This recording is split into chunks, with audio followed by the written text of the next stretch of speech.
The Stoics believed that peace begins the moment you stop fighting reality. Most suffering, they said, is not caused by the world itself, but by our resistance to it.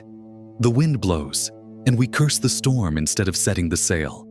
A plan fails, and we ask why, instead of asking what now. Control and acceptance. These are the disciplines that free the mind from the tyranny of circumstance. Every day, life hands us things we cannot control: the weather, the opinions of others, the passing of time, the results of our effort. Yet almost every day we try to bend them to our will. We spend energy commanding what was never ours. The Stoic learns to separate what belongs to him from what does not. That simple line divides peace from chaos. Epictetus taught this with unmatched clarity. Born a slave, even his own body not fully his to command, he discovered freedom where others saw none. "Some things are up to us, and some are not," he wrote. Those words became the foundation of Stoicism. They remind us that true control lies not in events, but in judgment. How we see, interpret, and respond to the world. When something outside our control happens, we face a choice. We can fight it, resent it, curse the gods, or we can accept it and move forward with clarity. Acceptance is not surrender. It is recognition. It is the difference between being crushed by fate and cooperating with it. The Stoics called this cooperation amor fati, the love of fate.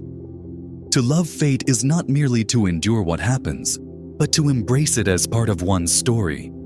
The mistake that taught humility, the failure that strengthened resolve, the loss that deepened compassion. Marcus Aurelius lived through war, plague, and betrayal. Yet his writings remain calm. He did not try to control the world. He sought to control the self that perceived it.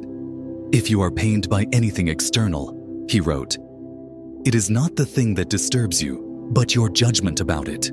He could not end the war, but he could end the turmoil within his own mind. Control begins with focus. Each day presents two circles, what we can influence and what we cannot. The wise stay within the first. The foolish pour their energy into the second and call it passion. Modern life blurs this distinction. We are flooded with outrage, opinions, and endless information. A politician's words, a stranger's post, a distant tragedy, all placed before us as if our anger could change them. But it never can.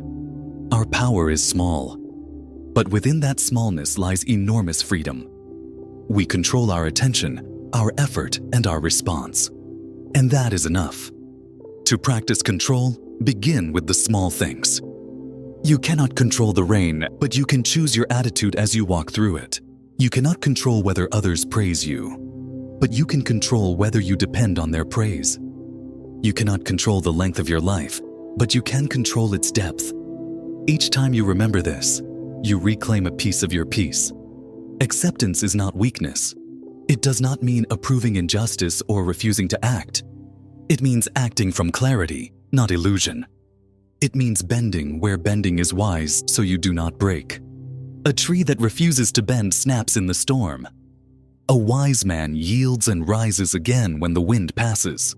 Consider the river. It meets the stone, accepts it, flows around it, and over time, shapes it. So too does acceptance strengthen the human soul. What cannot be controlled need not be feared. What cannot be avoided need not be hated. Flow, adapt, persist. These are acts of quiet strength. Control also means restraint. Not every thought deserves to be followed. Not every emotion deserves to be expressed. A single moment of self-control can prevent a lifetime of regret. A single act of acceptance can turn suffering into wisdom. We think peace will come when the world obeys us. But the world has never obeyed anyone. Even emperors die. Even fortunes vanish. The only realm that has ever been ours is the realm of thought and choice. The Stoics understood this, and so they built their kingdoms within. There is power in saying, "This is enough." Enough resistance. Enough illusion.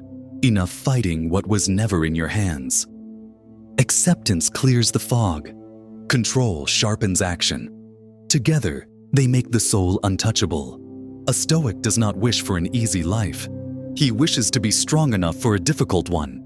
So each morning ask, "What can I control today?" and give it everything. Each evening ask, "What did I resist that I should have accepted?" and let it go. One day you will face something that feels unbearable. Loss, betrayal, failure, grief. You will try to change it, fix it, undo it, and realize you cannot. In that moment, remember, control your mind. Accept your fate. Do what you can, release what you can't. And in that release, find peace. Peace does not come from a smooth life. It comes from a clear sight, a sight that recognizes life as a teacher, not an enemy. A sight that adapts, learns, grows.